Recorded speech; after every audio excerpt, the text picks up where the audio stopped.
90 minutes. That's the number nobody in Indianapolis wanted to hear. Not the fans who'd been counting down to tip-off all week, not the families who'd driven in from 3 hours away, not the corporate groups who'd bought out entire sections just to be in the same building as number 22. 90 minutes before the ball went up, the Indiana Fever quietly dropped a notification that stopped the whole city cold. Caitlin Clark wasn't playing.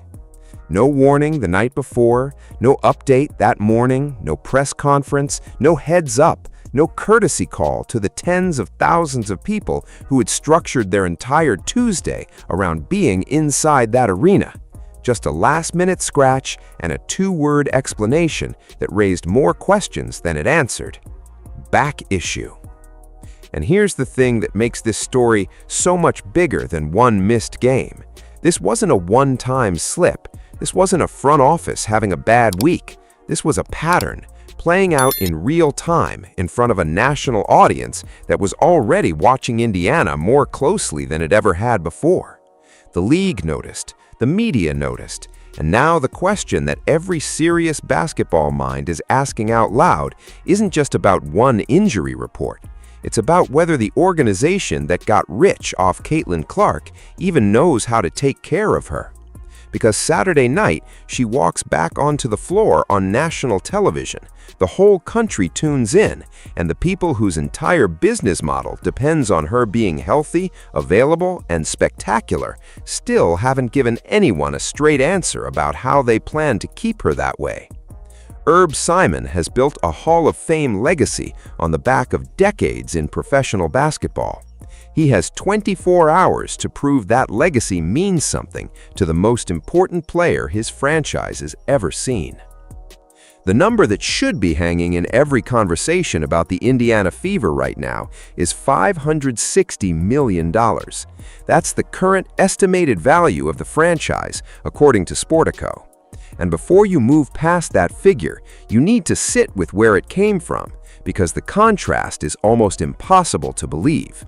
3 years ago, the Indiana Fever were worth somewhere south of $100 million, a team that existed mostly as a footnote in professional basketball conversations, a franchise that sold tickets to the deeply loyal, that ran competent but unspectacular operations, and that most national sports media mentioned only when the league calendar forced them to. That was the Fever.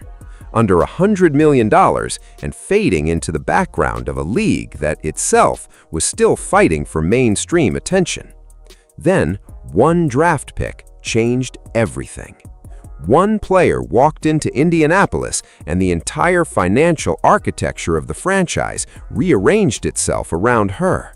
The Indiana Fever are now worth more than $500 million. That's not a rounding error. That's not a favorable market condition.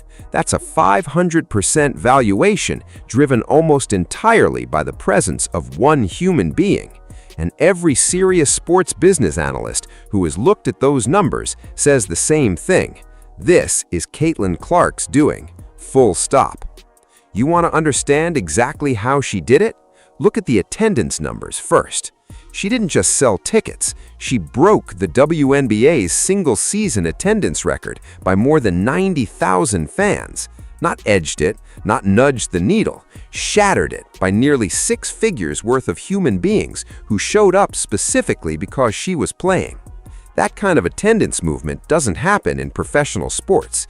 It happens when something generational arrives and everyone can feel it at the same time.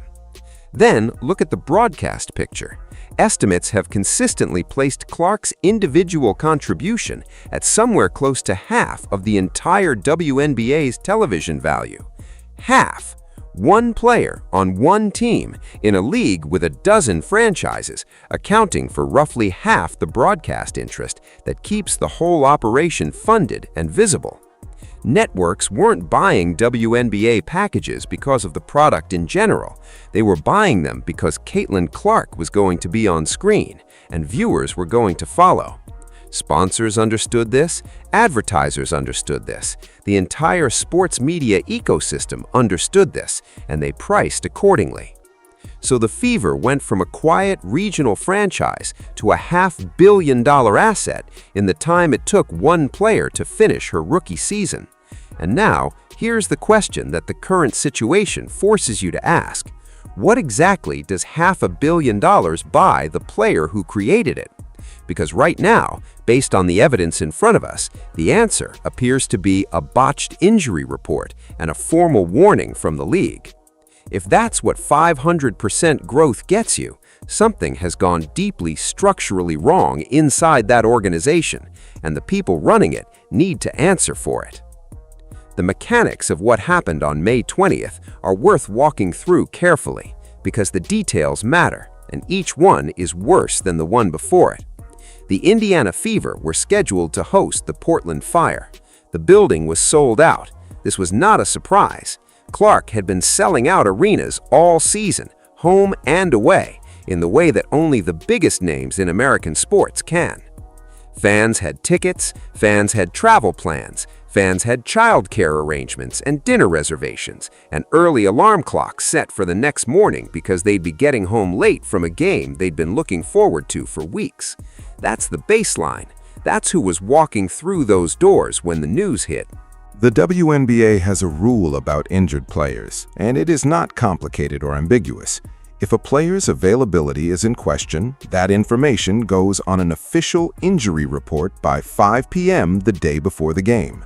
The league even updated its system this season, building out a real-time status tracker that refreshes every 15 minutes, specifically designed to prevent exactly this kind of situation from blindsiding fans who'd already made plans.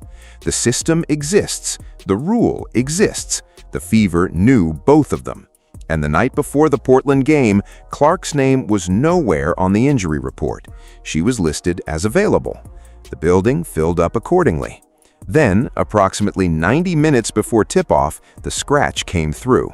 A back issue, the organization said, something that had developed that morning and required a precautionary decision. Coach Stephanie White would later explain that Clark woke up with stiffness and soreness, and the medical staff made a last-minute call to hold her out.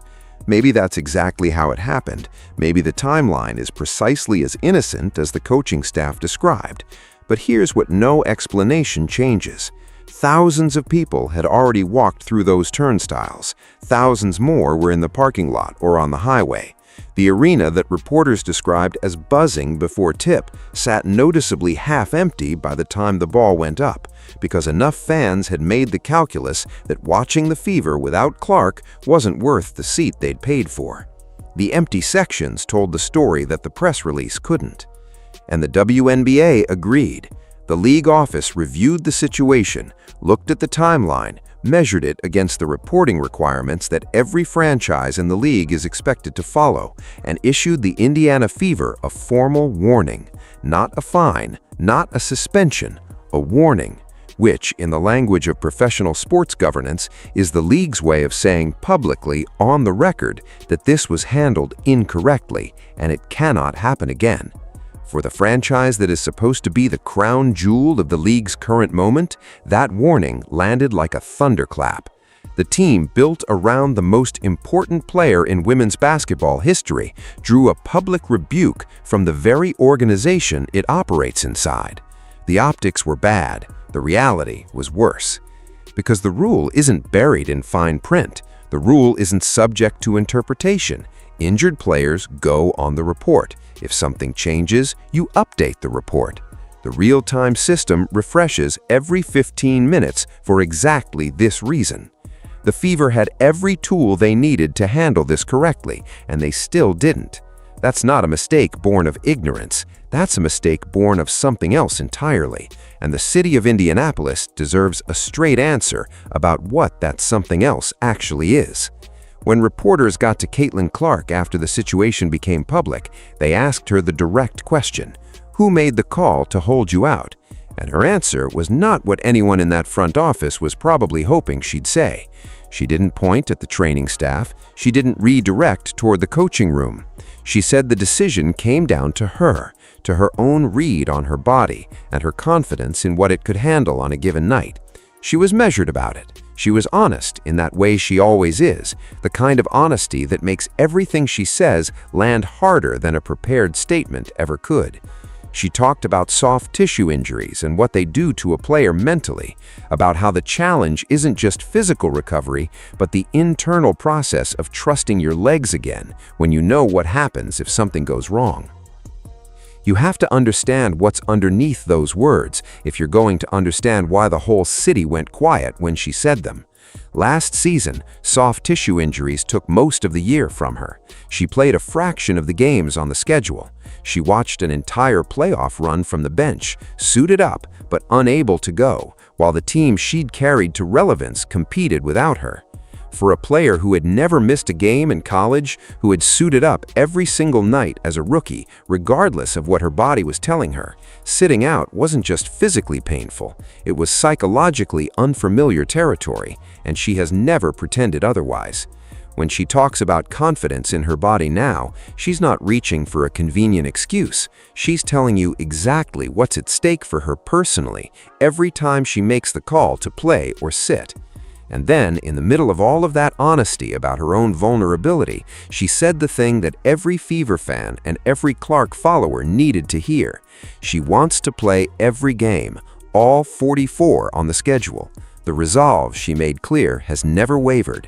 The desire to be on the floor every night hasn't softened because of last year's injuries or this year's chaos. The limitation, she suggested, lives in the space between what her body tells her and what she can talk herself into trusting. That is a deeply human thing to admit publicly, and it reframes the entire conversation about what's happening with her availability this season. Because if the player herself is saying she wants all 44 games, and the front office keeps producing situations where she doesn't get them, then the question of who's actually running this operation becomes impossible to ignore. Clark isn't asking to sit. The evidence in front of us points firmly in the other direction. She's fighting her own internal battle to stay on the floor every night. So who exactly is fighting against her? There is a rumor circulating inside the basketball world that the Indiana Fever have been quietly load managing Caitlin Clark this season. Not loudly, not transparently, not in a way that gets communicated to fans before they buy their tickets and drive 3 hours to an arena. Quietly. The suggestion, which has surfaced in enough credible places that it can't be entirely dismissed, is that the organization made a decision somewhere in the offseason to manage her minutes and her availability across the full arc of the season, prioritizing her long-term health over any individual game or stretch. And in isolation, that's a defensible approach.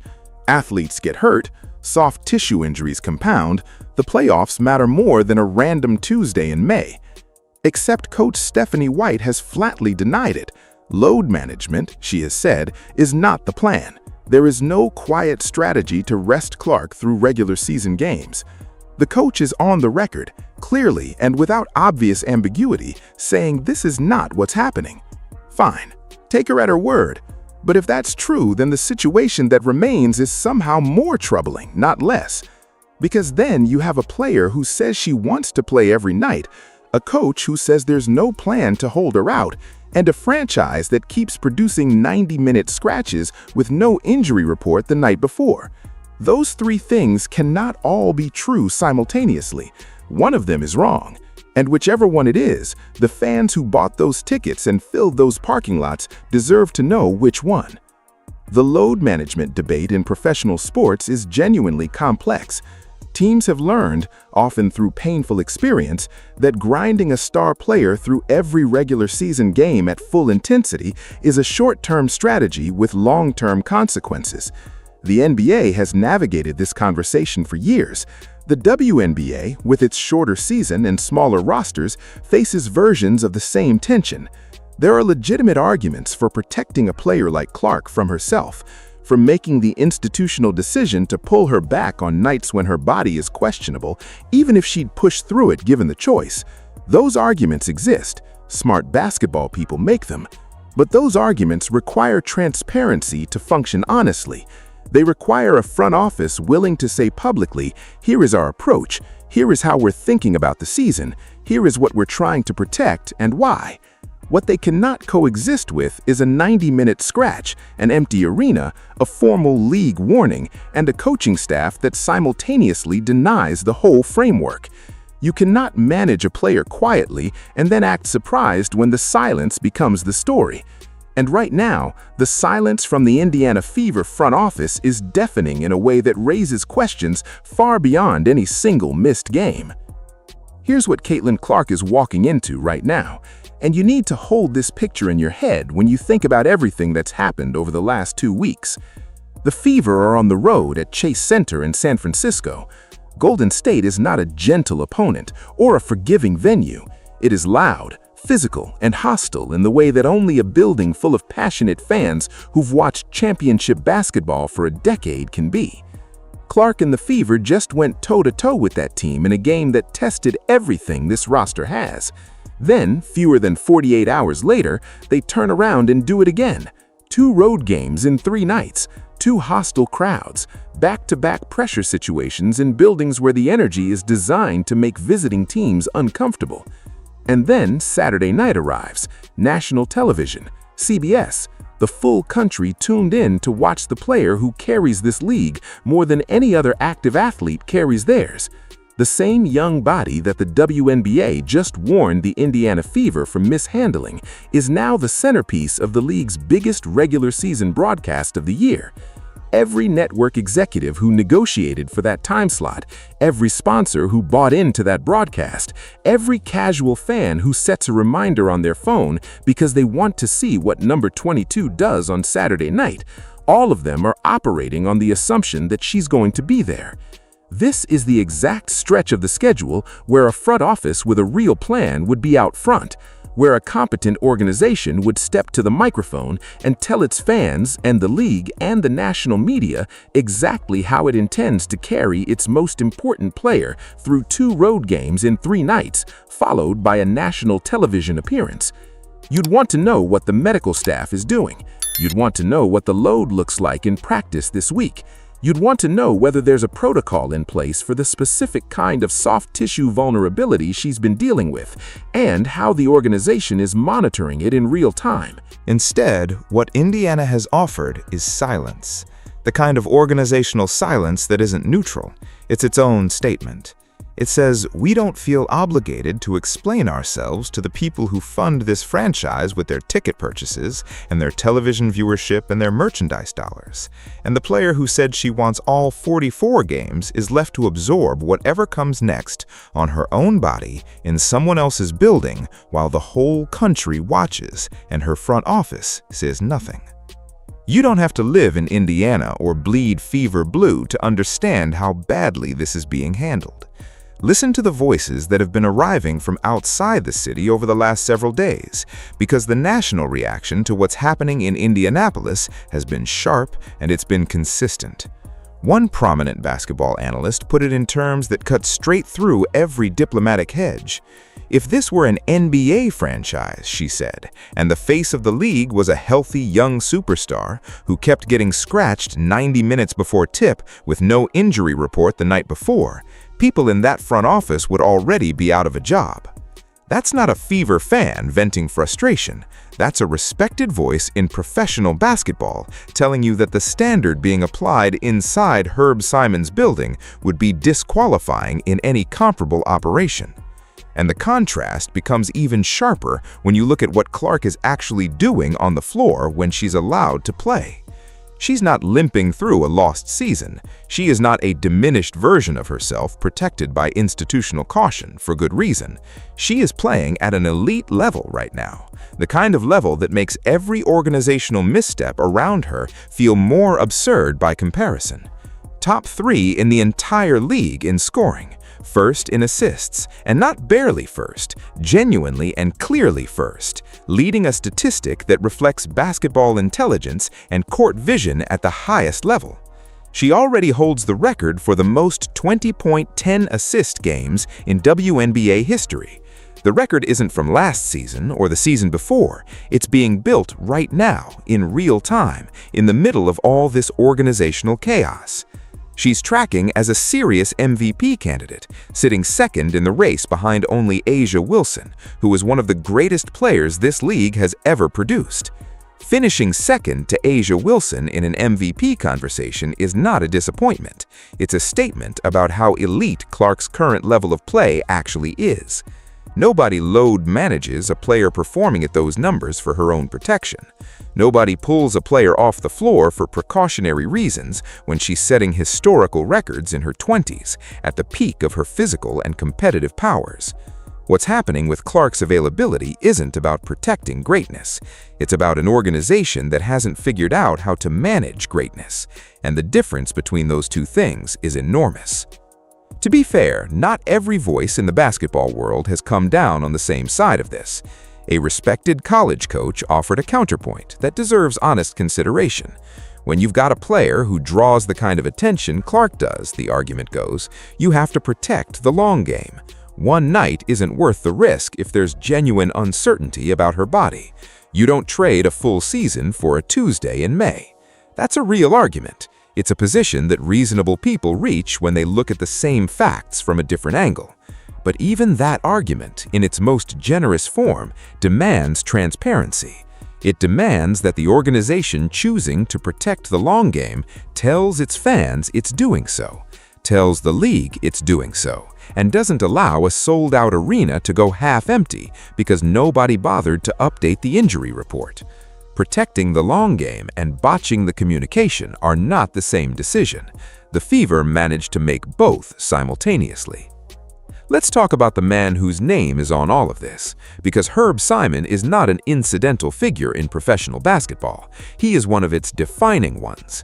The longest tenured owner in NBA history holds the Indiana Pacers, the Indiana Fever, and Gainbridge Fieldhouse, the building where both teams play.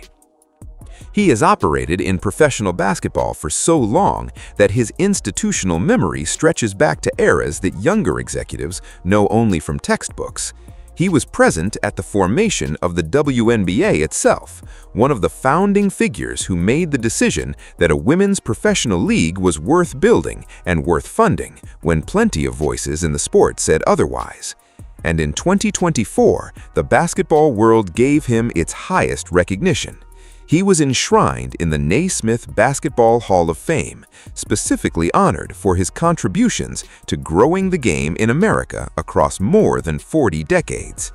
The league's own commissioner described him as instrumental in nearly every major development in both the NBA and the WNBA since the 1980s.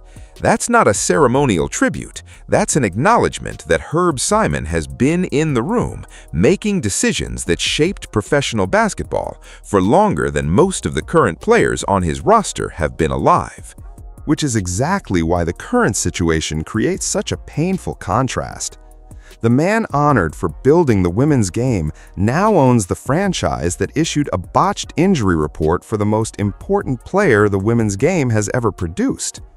The person whose Hall of Fame biography credits him with decades of WNBA investment runs an organization that just drew a formal warning from the league he helped create. Read that again and let it settle, because it ought to trouble anyone who takes his legacy seriously, including the man himself. And here's where the contrast within his own ownership structure becomes impossible to look away from. The Indiana Pacers, Simon's NBA franchise, have spent decades operating as a serious, professional, player-first organization. When Pacers stars have faced health questions, the organization has communicated. When availability has been uncertain, the process has been clear. There's an institutional culture inside that building around protecting the franchise's most valuable players, and it has existed for years because Simon's NBA operation understands what it's protecting and why. Same owner, same city, same building. So the question asks itself, does the Indiana Fever get that same culture? Does the women's team receive the same institutional seriousness that Simon's NBA franchise has applied for decades? Because right now, the evidence on the table suggests the answer is no. And if the man who helped found the WNBA and got inducted into the Hall of Fame for growing the women's game can't deliver the same standard of care for his women's team that he applies to his men's team, then the honor starts to feel hollow in a way that his 40-year biography shouldn't allow. There's an investment Simon's people will point to, and they're right to point to it.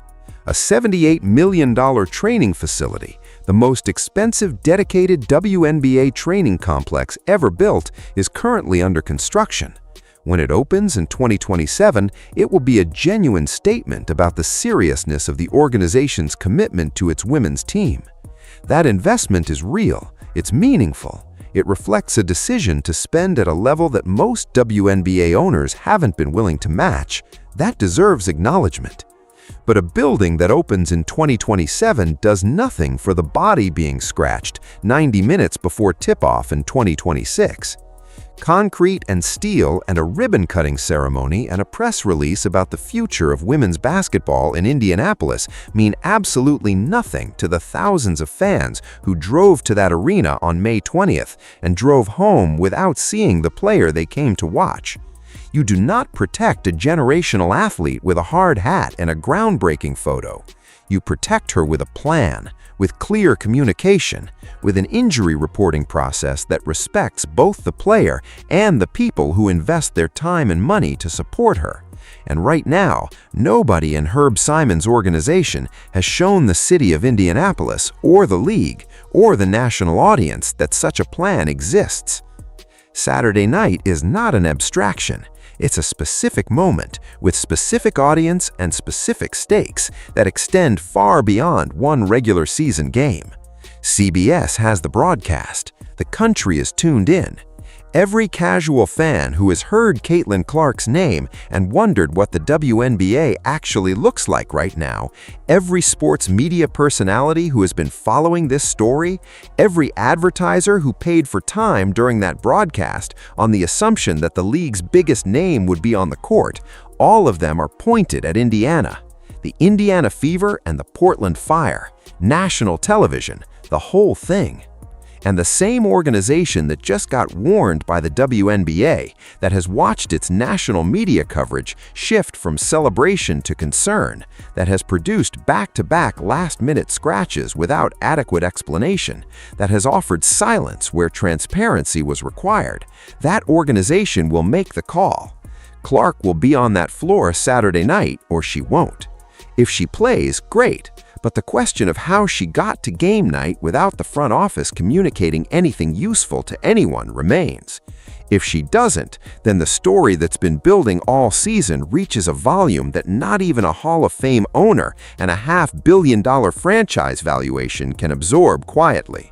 What happens after Saturday matters as much as what happens during it. Because national voices are already asking a question that should freeze everyone in that front office in their seats. The murmurs aren't just about injury reports or load management anymore. They've moved into territory that cuts at the foundation of everything the Fever have built. Should Caitlin Clark be in Indiana at all? Is this the organization capable of maximizing what she is? Does she have a front office around her that understands the scale of what's in front of her and treats it with the seriousness it deserves? Those questions, once they enter the national conversation, don't leave quietly. They attach themselves to every subsequent misstep, every unexplained scratch, every silence where a statement should have been. And the people asking them aren't fringe voices or bad faith critics. They're respected analysts and broadcasters and basketball people who are watching the evidence accumulate and drawing the conclusions the evidence supports. Herb Simon can silence those questions. He has the resources and the platform and the 40-year legacy to step forward and demonstrate concretely that his organization knows what it has and knows how to take care of it. The window is narrow. 24 hours, give or take, not to deliver a speech or commission another press release about the training facility, to show a plan, a real one, the kind that tells Caitlin Clark and the city of Indianapolis and the national audience watching on Saturday that the franchise worth $500 million is being run by people who understand what built that value and feel genuinely obligated to protect it. Here's where everything lands when you pull back and look at the full picture.